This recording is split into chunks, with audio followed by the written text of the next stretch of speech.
US ਦੇ ਵਿੱਚੋਂ ਖਬਰਾਂ ਆ ਰਹੀਆਂ ਨੇ ਕਿ ਬੱਚਿਆਂ ਦੀ ਲਿਵਰ ਦੇ ਨਾਲ ਰਿਲੇਟਡ ਇੱਕ ਬਿਮਾਰੀ ਪਤਾ ਲੱਗੀ ਹੈ, ਪਰ ਉਹ ਅਜੇ ਮਿਸਟਰੀ ਬਣੀ ਹੋਈ ਹੈ। ਬੱਚੇ ਜਿਹੜੇ ਹੈਗੇ ਆ 5 ਸਾਲ ਤੋਂ ਥੱਲੇ ਉਹਨਾਂ ਨੂੰ ਕੋਈ ਟੀਕਾ ਨਹੀਂ ਲੱਗਾ, ਔਰ ਜਿਹੜੇ 5 ਸਾਲ ਤੋਂ 11 ਸਾਲ ਦੇ ਸੀ ਉੱਥੇ ਵੀ ਕਰੀਬਨ 60% 'ਚ ਸੂਈ ਅੜ ਗਈ ਆ, ਸਾਰਿਆਂ ਨੂੰ ਨਹੀਂ ਲੱਗਾ। ਯੂਕੇ ਦਾ ਡੇਟਾ ਉਹ ਦੱਸਦਾ, ਕਿਉਂਕਿ ਸਭ ਤੋਂ ਜ਼ਿਆਦਾ ਕੇਸਿਸ ਉੱਥੇ ਆ ਵੀ ਕਿਤੇ ਕੋਈ ਐਡੀਨੋ ਵਾਇਰਸ ਦਾ ਵੇਰੀਐਂਟ ਤਾਂ ਨਹੀਂ ਕਰ ਰਿਹਾ। ਲਿਵਰ ਟ੍ਰਾਂਸਪਲਾਂਟ ਹੋਣਾ ਤੇ ਲਿਵਰ ਜਿਹੜੇ ਪਾਏ ਜਾ ਰਹੇ ਨੇ ਇਹ ਬੱਚੇ ਉਹ 5 ਸਾਲ ਤੋਂ ਘੱਟ ਉਮਰ ਦੇ ਬੱਚੇ ਜਿਹੜੇ ਉਹ ਦੱਸੇ ਜਾ ਰਹੇ ਨੇ।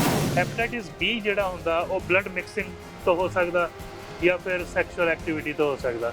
ਜਿਹੜਾ ਸੀ ਹੈਗਾ ਮੋਸਟਲੀ ਜਿਹੜੇ ਡਰਗ ਐਡਿਕਟਸ ਨੀਡਲ ਜਿਹੜੇ ਐਕਸਚੇਂਜ ਕਰਦੇ ਆ, ਆਈਵੀ ਲਾਉਂਦੇ ਆ ਡਰੱਗਸ, ਇੱਕ ਦੂਜੇ ਤੋਂ ਹੋ ਸਕਦਾ। ਬਹੁਤ ਸਾਰੇ ਨਿੱਕੇ ਬੱਚੇ ਹੈਗੇ ਆ ਉਹਨਾਂ ਨੂੰ ਵੈਕਸੀਨ ਤਾਂ ਲੱਗੀ ਨਹੀਂ ਵਰਲਡ ਵਾਈਡ 5 ਸਾਲ ਤੋਂ ਥੱਲੇ, ਹੈ ਨਾ, ਔਰ ਬਹੁਤ ਸਾਰੇ ਬੱਚੇ ਜਿਹੜੇ ਹੈਗੇ ਆਈਸੋਲੇਸ਼ਨ 'ਚ ਘਰਾਂ 'ਚ ਰਹੇ, ਸੋ ਕਿਤੇ ਨਾ ਕਿਤੇ ਉਹਨਾਂ ਦਾ ਇਮਿਊਨ ਸਿਸਟਮ ਕਮਜ਼ੋਰ ਤਾਂ ਨਹੀਂ ਹੋ ਗਿਆ। ਬਹੁਤ ਸਾਰੇ ਪੇਰੈਂਟਸ ਜਿਹੜੇ ਨੇ ਉਹ ਕਈ ਵਾਰੀ ਡਰ ਵੀ ਜਾਂਦੇ ਨੇ, ਕਿਉਂਕਿ ਅਸੀਂ ਅਕਸਰ ਦੇਖਦੇ ਹਾਂ ਇਹਨਾਂ ਦੇਸ਼ਾਂ 'ਚ ਨਹੀਂ ਪਰ ਦੂਜੇ ਦੇਸ਼ਾਂ ਦੇ ਵਿੱਚ ਅਸੀਂ ਦੇਖੀਏ ਕਿ ਕਈ ਵਾਰੀ ਛੋਟੇ ਬੱਚੇ ਹਜੇ ਬੋਰਨ ਹੋਏ ਹੁੰਦੇ, 1-2 ਦਿਨਾਂ ਬਾਅਦ ਸੱਚਮੁੱਚ ਉਹਨਾਂ ਨੂੰ ਪੀਲੀਆ ਜਿਵੇਂ ਆਪਾਂ ਕਹਿ ਦਿੰਦੇ ਆ, ਉਹਨਾਂ ਦੀਆਂ ਆਈਜ਼ ਪੀਲੀਆਂ ਹੋ ਜਾਂਦੀਆਂ ਨੇ, ਫਿਰ ਉਹਨਾਂ ਨੂੰ ਥੋੜਾ ਬਹੁਤ ਟਿਊਬਸ ਵਗੈਰਾ 'ਚ ਰੱਖਿਆ ਜਾਂਦਾ, ਫਿਰ ਉਹ ਠੀਕ ਹੋ ਜਾਂਦੇ ਨੇ। ਉਹਦਾ ਕੋਈ ਵਾਇਰਸ ਦੇ ਨਾਲ ਲਿੰਕ ਨਹੀਂ ਹੈਗਾ, ਨਾ ਹੀ ਉਹਦੇ ਨਾਲ ਲਿਵਰ ਡੈਮੇਜ ਹੁੰਦੀ ਹੈ, ਕੁਝ ਨਹੀਂ ਹੁੰਦਾ ਬੱਚੇ।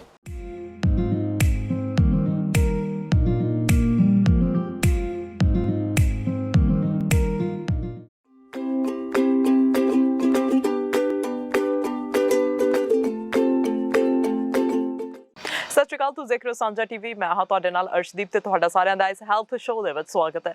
ਹੈਲਥ ਸ਼ੋਅ ਦੇ ਵਿੱਚ ਅਸੀਂ ਹੈਲਥ ਦੇ ਰਿਲੇਟਡ ਗੱਲਬਾਤ ਕਰਦੇ ਹਾਂ ਤੇ ਨਾਲ ਅੱਜ ਗੱਲਬਾਤ ਹੋਵੇਗੀ ਕੋਵਿਡ ਦੇ ਬਾਰੇ। ਕੋਵਿਡ ਦੀਆਂ ਰਿਸਟ੍ਰਿਕਸ਼ਨਸ ਚਾਹੇ ਜਿਹੜੀਆਂ ਰਿਲੈਕਸ ਹੋ ਗਈਆਂ ਨੇ, ਪਰ ਉਸ ਤੋਂ ਬਾਅਦ ਕਿਹੜੀਆਂ ਗੱਲਾਂ ਦਾ ਧਿਆਨ ਰੱਖਣਾ ਚਾਹੀਦਾ। ਉਧਰ ਦੂਜੇ ਪਾਸੇ ਯੂਕੇ ਦੇ ਵਿੱਚੋਂ US ਦੇ ਵਿੱਚੋਂ ਖਬਰਾਂ ਆ ਰਹੀਆਂ ਨੇ ਕਿ ਬੱਚਿਆਂ ਦੀ ਲਿਵਰ ਦੇ ਨਾਲ ਰਿਲੇਟਡ ਇੱਕ ਬਿਮਾਰੀ ਪਤਾ ਲੱਗੀ ਹੈ, ਪਰ ਉਹ ਅਜੇ ਮਿਸਟਰੀ ਬਣੀ ਹੋਈ ਹੈ। ਅਜੇ ਨਹੀਂ ਪਤਾ ਕਿ ਉਹਦਾ ਓਰੀਜਨ ਕੀ ਹੈ, ਕਿਸ ਤਰ੍ਹਾਂ ਦੀ ਬਿਮਾਰੀ ਹੈ, ਕਿਸ ਤਰ੍ਹਾਂ ਦਾ ਅਸਰ ਪਾਉਂਦੀ ਹੈ, ਪਰ ਫਿਰ ਵੀ ਇੱਕ ਬੱਚੇ ਦੀ ਮੌਤ ਹੋ ਜਾਣਾ ਤੇ 190 ਵਰਲਡ ਵਾਈਡ ਬੱਚਿਆਂ ਦੇ ਵਿੱਚ ਉਹ ਬਿਮਾਰੀ ਪਤਾ ਲੱਗਣੀ ਤੇ ਲਿਵਰ ਟ੍ਰਾਂਸਪਲਾਂਟ ਹੋਣਾ ਤੇ ਲਿਵਰ ਜਿਹੜੇ ਪਾਏ ਜਾ ਰਹੇ ਨੇ ਇਹ ਬੱਚੇ ਉਹ 5 ਸਾਲ ਤੋਂ ਘੱਟ ਉਮਰ ਦੇ ਬੱਚੇ ਜਿਹੜੇ ਉਹ ਦੱਸੇ ਜਾ ਰਹੇ ਨੇ। ਹੁਣ ਕਿਉਂ ਇਹ ਬਿਮਾਰੀ ਹੋ ਰਹੀ ਹੈ, ਇਸ ਦੇ ਕੀ ਕਾਰਨ ਹੋ ਸਕਦੇ ਨੇ, ਬੱਚਿਆਂ ਦੇ ਲਈ ਸਾਨੂੰ ਕੀ ਕਰਨਾ ਚਾਹੀਦਾ, ਕਿਹੜੀ ਸਾਨੂੰ ਡੋਜ਼ ਜਿਹੜੀ ਆ ਉਹ ਲਗਵਾਉਣੀ ਚਾਹੀਦੀ ਹੈ, ਜੇ ਨਹੀਂ ਲਗਵਾਈ ਬੱਚਿਆਂ ਦੇ ਤਾਂ ਕੀ ਕੁਝ ਕਰਨਾ ਚਾਹੀਦਾ। ਤੇ ਡੋਜ਼ ਜਿਹੜੀ ਆ ਉਹ ਹੁਣ 4ਥੀ ਡੋਜ਼ ਦੀਆਂ ਵੀ ਗੱਲਾਂ ਹੋਣ ਲੱਗ ਗਈਆਂ ਨੇ। ਕਦੋਂ ਇਹ ਡੋਜ਼ ਲੱਗਣੀ ਹੈ, ਕਿਹੜੀਆਂ ਚੀਜ਼ਾਂ ਧਿਆਨ ਦੇ ਵਿੱਚ ਰੱਖਣੀਆਂ ਚਾਹੀਦੀਆਂ, ਸਭ ਬਾਰੇ ਗੱਲਬਾਤ ਹੋਵੇਗੀ। ਗੱਲਬਾਤ ਕਰਨ ਦੇ ਲਈ ਅੱਜ ਅਸੀਂ ਪਹੁੰਚੇ ਹੋਏ ਹਾਂ ਡਾਕਟਰ ਪ੍ਰਗਟ ਸਿੰਘ ਭੁਰਜੀ ਦੇ ਕਲੀਨਿਕ। ਆਓ ਫਿਰ ਡਾਕਟਰ ਭੁਰਜੀ ਦਾ ਸਵਾਗਤ ਕਰਦੇ ਹਾਂ। ਡਾਕਟਰ ਭੁਰਜੀ ਸਵਾਗਤ ਹੈ ਜੀ, ਸਤਿ ਸ਼੍ਰੀ ਅਕਾਲ। ਬਹੁਤ ਧੰਨਵਾਦ ਮੇਰੇ ਬੱਚੇ ਅਰਸ਼ ਜੀ ਤੇ ਸਾਰੇ ਦੇਖਣ ਵਾਲਿਆਂ ਨੂੰ ਪਿਆਰ ਭਰੀ ਸਤਿ ਸ਼੍ਰੀ ਅਕਾਲ, ਨਮਸਤੇ, ਸਲਾਮ ਵਾਲੇਕੁਮ, ਵਾਹਿਗੁਰੂ ਜੀ ਕਾ ਖਾਲਸਾ, ਵਾਹਿਗੁਰੂ ਜੀ ਕੀ ਫਤਿਹ। ਪਹਿਲਾਂ ਤਾਂ ਅਲਾਮਾ ਦੇਣਾ 2 ਸਾਲ ਬਾਅਦ ਤੁਸੀਂ ਆਏ ਹੋ, ਲੇਕਿਨ ਚੰਗੇ ਲੱਗ ਰਹੇ ਹੋ, ਅੱਛੇ ਲੱਗ ਰਹੇ ਹੋ, ਹੈਲਦੀ ਲੱਗ ਰਹੇ ਹੋ, ਸੋ ਸ਼ੁਕਰ ਹੈ ਪਰਮਾਤਮਾ ਦਾ ਵੀ ਐਵਰੀਥਿੰਗ ਇਜ਼ ਗੁੱਡ। ਹਾਂਜੀ ਬਿਲਕੁਲ ਜੀ, ਥੈਂਕ ਯੂ ਸੋ ਮਚ, ਤੁਸੀਂ ਸਾਨੂੰ ਟਾਈਮ ਦਿੱਤਾ ਹੈ। ਅਸੀਂ ਤੁਹਾਡੇ ਨਾਲ ਸਕਾਈਪ ਤੇ ਤਾਂ ਗੱਲਬਾਤ ਕਰਦੇ ਰਹੇ ਹਾਂ, ਪਰ ਹੁਣ ਕੋਵਿਡ ਦੀਆਂ ਰਿਸਟ੍ਰਿਕਸ਼ਨਸ ਲਿਫਟ ਹੋ ਗਈਆਂ ਨੇ ਤਾਂ ਸੋਚਿਆ ਕਿ ਤੁਹਾਡੇ ਨਾਲ ਬੈਠ ਕੇ ਗੱਲਬਾਤ ਕੀਤੀ ਜਾਵੇ। So thank you so much, ਅੱਜ ਤੁਸੀਂ ਸਾਨੂੰ ਆਪਣੀ ਕਲੀਨਿਕ ਦੇ ਵਿੱਚ ਬੁਲਾਇਆ। ਮੌਸਮ ਇੰਨਾ ਵਧੀਆ, ਰੂਬਰੂ ਗੱਲ ਕਰਨ ਦਾ ਅੰਦਾਜ਼ ਹੀ ਅੱਛਾ, ਨਾਲ ਬਹਿ ਕੇ ਮਤਲਬ ਜਿਹੜੀ ਬੋਡੀ ਲੈਂਗੁਏਜ ਉਹ ਜ਼ਿਆਦਾ ਹੁੰਦੀ ਆ, ਨਹੀਂ ਤੇ ਆਪਾਂ ਲੁਕ ਕੇ ਰੂਮਾਂ ਦੇ ਉੱਤੇ ਹਨਾ ਵੀ ਕੰਪਿਊਟਰ ਟੈਕਨੋਲੋਜੀ ਦੇ ਨਾਲ ਕੰਮ ਕਰਦੇ ਰਹੇ। ਸੋ ਅੱਛੇ ਦਿਨ ਆ ਰਹੇ, ਅੱਛੇ ਦਿਨ ਰਹਿਣਗੇ। ਬਿਲਕੁਲ ਡਾਕਟਰ ਭੁਰਜੀ, ਪਰ ਸ਼ੁਰੂਆਤ ਦੇ ਵਿੱਚ 2 ਮਿੰਟ ਦੇ ਲਈ ਅਸੀਂ ਜੇ ਕੋਵਿਡ ਦੇ ਬਾਰੇ ਹੀ ਗੱਲ ਕਰ ਲਈਏ ਕਿ ਕੋਵਿਡ ਦੀਆਂ ਰਿਸਟ੍ਰਿਕਸ਼ਨਸ ਹੁਣ ਲਿਫਟ ਹੋ ਗਈਆਂ ਨੇ, ਟਰੈਵਲ ਸ਼ੁਰੂ ਹੋ ਜਾਣੀ ਆ, ਹੁਣ ਸਮਰ ਦਿਨ ਸੋਹਣੇ ਸ਼ੁਰੂ ਹੋ ਜਾਣੇ ਆ। ਸੋ ਉਹਨਾਂ ਦਿਨਾਂ ਦੇ ਵਿੱਚ ਲੋਕਾਂ ਨੂੰ ਕਿਹੜੇ ਟਿਪਸ ਦਵੋਗੇ ਕਿ ਉਹਨਾਂ ਨੂੰ ਧਿਆਨ ਵਿੱਚ ਰੱਖਣੇ ਚਾਹੀਦੇ ਨੇ? ਕਾਫੀ ਟਰੈਵਲਿੰਗ ਹੋ ਰਹੀ ਆ, ਔਰ ਦੇਖੋ ਜਦੋਂ ਆਪਾਂ ਟਰੈਵਲਿੰਗ ਕਰਦੇ ਹਾਂ ਅਸੀਂ ਇਕੱਲੇ ਨਹੀਂ ਹੁੰਦੇ, ਕੋਈ ਵੀ ਵਿਅਕਤੀ ਕਿਹੜੇ ਵੀ ਪਾਰਟ ਆਫ ਦਾ ਵਰਲਡ ਤੋਂ ਆਉਂਦਾ ਹੈ ਨਾ। ਸੋ ਜ਼ਿਆਦਾ ਤੋਂ ਜ਼ਿਆਦਾ ਜਿਹੜੀ ਮਿਕਸਿੰਗ ਹੁੰਦੀ ਉਹ 에ਅਰਪੋਰਟ ਦੇ ਵਿੱਚ ਹੁੰਦੀ ਹੈ, ਜਿੱਥੇ ਮਤਲਬ ਪਲੇਨ ਚੜ੍ਹਨ ਤੋਂ ਪਹਿਲਾਂ ਤੇ ਪਲੇਨ ਤੇ ਉਤਰਨ ਤੋਂ ਬਾਅਦ। ਜਿਹੜਾ ਪਲੇਨ ਦੇ ਵਿੱਚ ਕੋਵਿਡ ਟ੍ਰਾਂਸਮਿਸ਼ਨ ਅਗਰ ਹੋਏ ਤਾਂ ਬਹੁਤ ਰੇਅਰ ਆ ਰਿਪੋਰਟ, ਅਗਰ ਹੁੰਦਾ ਹੋਵੇ ਤਾਂ ਬਹੁਤ ਘੱਟ ਹੁੰਦਾ, ਕਿਉਂਕਿ ਉਹਨਾਂ ਦੇ ਫਿਲਟਰਸ ਕਾਫੀ ਤਗੜੇ ਹੁੰਦੇ ਆ, 에ਅਰ ਐਕਸਚੇਂਜ ਕਾਫੀ ਵਧੀਆ ਹੁੰਦੀ ਹੈ। ਪਲੇਨ 'ਚ ਬੋਰਡ ਕਰਨ ਵਾਸਤੇ ਤੁਹਾਨੂੰ ਅਜੇ ਵੀ ਜਿਵੇਂ ਵੀ ਵੈਕਸੀਨੇਸ਼ਨ ਮੈਂਡੇਟ ਹੈਗਾ। ਹੁਣ ਬੱਚੇ ਜਿਹੜੇ ਹੈਗੇ ਆ 5 ਸਾਲ ਤੋਂ ਥੱਲੇ ਉਹਨਾਂ ਨੂੰ ਕੋਈ ਟੀਕਾ ਨਹੀਂ ਲੱਗਾ, ਔਰ ਜਿਹੜੇ 5 ਸਾਲ ਤੋਂ 11 ਸਾਲ ਦੇ ਸੀ ਉੱਥੇ ਵੀ ਕਰੀਬਨ 60% 'ਚ ਸੂਈ ਅੜ ਗਈ ਆ, ਸਾਰਿਆਂ ਨੇ ਨਹੀਂ ਲਾਇਆ। ਐਡਲਟਸ 90% ਕੈਨੇਡੀਅਨ ਨੇ ਲਾ ਦਿੱਤੇ ਹੈ ਨਾ। ਸੋ ਉਹਨਾਂ ਨੂੰ ਅਜੇ ਪੂਰੀ ਪ੍ਰੋਟੈਕਸ਼ਨ ਨਹੀਂ ਹੈਗੀ। ਔਰ ਅਗਰ ਆਪਾਂ ਦੇਖੀਏ ਜਿਹੜਾ ਓਮਿਕਰੋਨ ਦਾ ਹੀ ਆ BA.2 ਵੇਰੀਐਂਟ, ਉਹਦਾ ਰੂਪਾਂਤਰ, ਉਹਦੀ ਮਾਤਰਾ ਵੱਧਦੀ ਜਾ ਰਹੀ ਹੈ ਨਾਰਥ ਅਮਰੀਕਾ 'ਚ। ਔਰ ਪੂਰੇ ਜਿਹੜੇ ਚਿਲਡਰਨਸ ਹਸਪੀਟਲਸ ਹੈਗੇ, ਭਾਵੇਂ ਟੋਰੰਟੋ 'ਚ ਹੈਗੇ ਆ, ਮੌਂਟਰੀਅਲ 'ਚ ਹੈਗੇ ਆ, ਵੈਂਕੂਵਰ 'ਚ ਹੈਗੇ ਆ, ਉੱਥੇ ਐਡਮਿਸ਼ਨਸ ਵੀ ਵੱਧ ਰਹੀਆਂ ਕੋਵਿਡ ਬੱਚਿਆਂ ਦੇ ਵਿੱਚ ਤੇ ਦੂਜੇ ਰੈਸਪੀਰੇਟਰੀ ਇਲਨੈਸਿਸ ਜਿਵੇਂ ਫਲੂ ਕਰਕੇ। ਸੋ ਇਸ ਲਈ ਸਾਨੂੰ ਅਜੇ ਵੀ ਹੈਂਡ ਵਾਸ਼ਿੰਗ, ਮਾਸਕ ਖਾਸ ਕਰਕੇ ਜਦੋਂ ਆਪਾਂ ਸੰਘਣੇ ਗੈਦਰਿੰਗ 'ਚ ਜਾਂਦੇ ਆ ਔਰ ਡਿਸਟੈਂਸ ਅਗਰ ਰੱਖ ਸਕਦੇ ਆ, ਇਹ ਜ਼ਰੂਰੀ ਹੈਗਾ। ਔਰ ਅਗਰ ਸਪੋਜ਼ ਤੁਸੀਂ ਅਗਰ ਟਰੈਵਲ ਕਰ ਰਹੇ ਇੰਡੀਆ ਵਗੈਰਾ ਤਾਂ ਉੱਥੇ ਫਿਰ ਤੁਹਾਨੂੰ ਟ੍ਰੋਪੀਕਲ ਡਿਜ਼ੀਜ਼ ਦਾ ਖਿਆਲ ਰੱਖਣਾ ਪੈਣਾ ਵੀ ਤੁਹਾਨੂੰ ਹੈਪੇਟਾਈਟਿਸ ਨਾ ਹੋਵੇ, ਤੁਹਾਨੂੰ ਮਲੇਰੀਆ ਨਾ ਹੋਏ, ਡੈਂਗੂ ਨਾ ਹੋਵੇ, ਉਲਟੀਆਂ ਟੱਟੀਆਂ ਨਾ ਲੱਗਣ। ਅਗਰ ਮੈਕਸੀਕੋ ਵੀ ਜਾਂਦੇ ਹੋ ਉੱਥੇ ਵੀ ਸਾਨੂੰ ਕਰਨਾ ਪੈਣਾ ਹੈਪੇਟਾਈਟਿਸ ਦਾ। ਹਾਲਾਂਕਿ ਉੱਥੇ ਇੰਨਾ ਮਲੇਰੀਆ ਦਾ ਤੇ ਡੈਂਗੂ ਦਾ ਇਸ਼ੂ ਨਹੀਂ ਹੁੰਦਾ ਔਰ ਰਿਜ਼ੋਰਟਸ ਕਾਫੀ ਕਲੀਨ ਹੁੰਦੇ ਆ, ਲੇਕਿਨ ਸਾਨੂੰ ਆਪਣੀ ਜਿਹੜੀ ਸਿਹਤ ਹੈ ਉਹਦੀ ਸੁਰੱਖਿਆ ਆਪਣੇ ਹੱਥ 'ਚ ਹੀ ਰੱਖਣੀ ਚਾਹੀਦੀ ਹੈ। ਡਾਕਟਰ ਸਾਹਿਬ, ਸਾਨੂੰ ਸੱਚਮੁੱਚ ਅਜੇ ਨਹੀਂ ਪਤਾ ਕਿ ਕੋਵਿਡ ਸਾਨੂੰ ਕਿੱਥੇ ਲੈ ਕੇ ਜਾਊਗਾ, ਪਰ ਕੋਵਿਡ ਦੇ ਦਰਮਿਆਨ ਅਸੀਂ ਜਿਹੜੀਆਂ ਕ੍ਰੋਨਿਕਲ ਡਿਸੀਜ਼ ਹੈਗੀਆਂ ਅਸੀਂ ਉਹਨਾਂ ਨੂੰ ਭੁੱਲ ਗਏ ਹੈਗੇ ਆ। ਨਾਲ ਹੁਣ ਨਵੀਆਂ ਚੀਜ਼ਾਂ ਵੀ ਸਾਹਮਣੇ ਆ ਰਹੀਆਂ ਨੇ। ਹੁਣ ਕਿਤੇ ਨਾ ਕਿਤੇ ਵਾਇਰਸ ਨਵਾਂ ਸਾਡੇ ਸਾਹਮਣੇ ਆ ਜਾਂਦਾ, ਕਿਤੇ ਨਾ ਕਿਤੇ ਲੱਗ ਜਾਂਦਾ ਹੈ ਕਿ ਹੁਣ ਸਾਨੂੰ ਚੌਥੀ ਡੋਜ਼ ਦੀ ਵੀ ਲੋੜ ਪੈਣੀ ਆ, 5ਵੀਂ ਡੋਜ਼ ਦੀ ਵੀ ਲੋੜ ਪੈਣੀ ਆ। ਇਸ ਵਿਚਕਾਰ ਹੁਣ ਖਬਰਾਂ ਆ ਰਹੀਆਂ ਨੇ ਕਿ ਯੂਕੇ ਦੇ ਵਿੱਚ ਤੇ US ਦੇ ਵਿੱਚ ਜਿਹੜੇ ਕੇਸ ਰਿਪੋਰਟ ਹੋਏ ਨੇ ਬੱਚਿਆਂ ਦੇ ਵਿੱਚ ਜਿਹੜੇ ਲਿਵਰ ਦੀ ਡਿਸੀਜ਼ ਹੈ, ਉਹ ਰੇਅਰ ਡਿਸੀਜ਼ ਹੈ, ਮਿਸਟਰੀ ਵੀ ਉਹਨੂੰ ਕਿਹਾ ਜਾ ਰਿਹਾ। ਕੈਨੇਡਾ ਵਾਲੇ ਵੀ ਉਹਦੀ ਹਜੇ ਦੇਖ ਰੇਖ ਕਰ ਰਹੇ ਨੇ ਕਿ ਕੀ ਹੋ ਰਿਹਾ, ਕੀ ਬੱਚਿਆਂ ਦੇ ਵਿੱਚ ਕਿਹੜੀ ਡਿਸੀਜ਼ ਹੈ, ਕਿਹੜੇ ਸਿੰਪਟਮ ਨੇ, ਕੀ ਬਿਮਾਰੀਆਂ ਨੇ। ਪਰ ਕੀ ਲੱਗਦਾ ਤੁਹਾਨੂੰ ਇਹ ਲਿਵਰ ਦੀ ਡਿਸੀਜ਼ ਜਿਹੜੇ ਦੁਨੀਆ ਭਰ ਦੇ ਵਿੱਚ 190 ਬੱਚਿਆਂ ਦੇ ਵਿੱਚ ਪਾਈ ਗਈ ਹੈ? ਸੋ ਜਿਹੜੇ ਹੈਪੇਟਾਈਟਿਸ ਹੈਗਾ ਵੀ ਜਿਹੜਾ ਸਾਡਾ ਲਿਵਰ ਹੈ ਜਾਂ ਜਿਗਰ ਆ ਜਿਹਨੂੰ ਆਪਾਂ ਕਹਿੰਦੇ ਆ, ਇਹ ਸਾਡੇ ਸੱਜੇ ਪਾਸੇ ਹੁੰਦਾ, ਅਪਰਲੇ ਏਰੀਆ 'ਚ ਹੈ ਨਾ। ਤੇ ਟ੍ਰੈਡੀਸ਼ਨਲੀ ਜਿਹੜੇ ਵਾਇਰਸਿਸ ਇਹਨੂੰ ਤੰਗ ਕਰਦੇ ਆ ਉਹਦਾ ਨਾਂ ਹੀ ਹੈਪੇਟਾਈਟਿਸ ਵਾਇਰਸ ਆ, HEPATITIS, ਜਿਹਦੇ ਵਿੱਚ A ਹੁੰਦਾ, B ਹੁੰਦਾ, C ਹੁੰਦਾ, D ਹੁੰਦਾ, E ਹੁੰਦਾ। ਜਿਹੜਾ ਹੈਪੇਟਾਈਟਿਸ A ਦਾ ਵਾਇਰਸ ਹੈਗਾ ਉਹ ਗੰਦਲੇ ਪਾਣੀ ਤੋਂ ਹੁੰਦਾ ਔਰ ਉਹਦੇ ਨਾਲ ਪੀਲੀਆ ਹੁੰਦਾ। ਅਕਸਰ ਆਪਾਂ ਥਰਡ ਵਰਲਡ ਕੰਟਰੀ 'ਚ ਦੇਖਦੇ ਹਾਂ। ਹੈਪੇਟਾਈਟਿਸ A ਕੈਨੇਡਾ 'ਚ ਨਹੀਂ ਹੈਗਾ। ਹੈਪੇਟਾਈਟਿਸ B ਜਿਹੜਾ ਹੁੰਦਾ ਉਹ ਬਲੱਡ ਮਿਕਸਿੰਗ ਤੋਂ ਹੋ ਸਕਦਾ ਜਾਂ ਫਿਰ ਸੈਕਸ਼ੂਅਲ ਐਕਟੀਵਿਟੀ ਤੋਂ ਹੋ ਸਕਦਾ। ਜਿਹੜਾ C ਹੈਗਾ ਮੋਸਟਲੀ ਜਿਹੜੇ ਡਰਗ ਐਡਿਕਟਸ ਨੀਡਲ ਜਿਹੜੇ ਐਕਸਚੇਂਜ ਕਰਦੇ ਆ, IV ਲਾਉਂਦੇ ਆ ਡਰੱਗਸ, ਇੱਕ ਦੂਜੇ ਤੋਂ ਹੋ ਸਕਦਾ। ਹੁਣ ਜਿਹੜਾ ਇਹ ਬੁਝਾਰਤ ਵਾਲੀ ਗੱਲ ਆ, ਜਿਹੜੀ ਮਿਸਟਰੀ ਬਣੀ ਪਈ ਆ ਇਸ ਵੇਲੇ ਪਿਛਲੇ ਕੁਝ ਦਿਨਾਂ ਤੋਂ, ਹੈਪੇਟਾਈਟਿਸ ਦੀ ਅਨਨੋਨ ਓਰੀਜਨ ਵੀ ਜਿਹੜਾ ਜਿਗਰ ਆ, ਲਿਵਰ ਆ ਨਿੱਕੇ ਬੱਚਿਆਂ ਦਾ, ਉਹ ਇਨਫਲੇਮਡ ਸੋਜ ਹੋ ਗਈ ਆ। ਜਿਹੜੀ ਨਾਰਮਲ ਲਿਵਰ ਐਂਜ਼ਾਈਮ ਆ ਉਹ ਅਸੀਂ ਕਹਿੰਦੇ ਆ 50 ਤੋਂ ਥੱਲੇ ਹੋਣੀ ਚਾਹੀਦੀ, ਜਿਹੜੀ ਕੈਨੇਡੀਅਨ ਵੈਲਿਊਜ਼ ਹੈਗੀਆਂ, ਲੇਕਿਨ ਉਹਨਾਂ ਦੇ ਵਿੱਚ ਹਜ਼ਾਰਾਂ ਤੇ ਚਲੇ ਜਾਂਦੀ ਵੀ ਲਿਵਰ ਜਿਹੜਾ ਉਹਦੇ ਉੱਤੇ ਕੁਛ ਨਾ ਕੁਛ ਗੜਬੜ ਹੋ ਗਈ, ਜੋ ਉਹਨੂੰ ਕਹਿੰਦੇ ਹੈਪੇਟਾਈਟਿਸ। ਬਟ ਜਦੋਂ ਆਪਾਂ ਚੈੱਕ ਕਰ ਰਹੇ ਆ ਜਿਹੜੇ ਇਹ ਟ੍ਰੈਡੀਸ਼ਨਲ ਵਾਇਰਸ ਆ ਉਹ ਸਾਹਮਣੇ ਨਹੀਂ ਆ ਰਹੇ। ਸੋ ਇਹ ਬੁਝਾਰਤ ਬਣੀ ਹੋਈ ਆ ਵੀ ਇਹ ਅਨਨੋਨ ਓਰੀਜਨ ਹੈਗਾ, ਵੀ ਇਹਦਾ ਕਾਰਨ ਕੀ ਆ। ਸੋ ਪਹਿਲਾ ਕੇਸ ਜਿਹੜਾ ਹੈਗਾ ਸਕਾਟਲੈਂਡ 'ਚ ਰਿਪੋਰਟ ਹੋਇਆ ਸੀ। ਸੋ ਕਰੀਬਨ 114 ਕੇਸਿਸ UK 'ਚ ਆ, ਕਰੀਬਨ 9 ਕੇਸਿਸ ਅਮਰੀਕਾ 'ਚ, 12-13 ਇਜ਼ਰਾਈਲ 'ਚ ਆ ਔਰ 200 ਤੋਂ ਜ਼ਿਆਦਾ ਰਿਪੋਰਟਸ ਆ ਚੁੱਕੀਆਂ ਇਸ ਸਵੇਰ ਤੱਕ।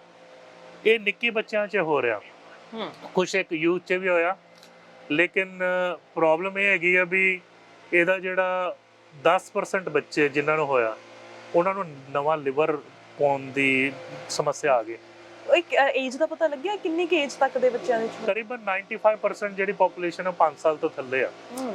ਹੁਣ ਇਹਦੇ ਵਿੱਚ ਜਿਹੜਾ UK ਦਾ ਡੇਟਾ ਉਹ ਦੱਸਦਾ, ਕਿਉਂਕਿ ਸਭ ਤੋਂ ਜ਼ਿਆਦਾ ਕੇਸਿਸ ਉੱਥੇ ਆ, ਵੀ ਕਿਤੇ ਕੋਈ ਐਡੀਨੋ ਵਾਇਰਸ ਦਾ ਵੇਰੀਐਂਟ ਤਾਂ ਨਹੀਂ ਕਰ ਰਿਹਾ।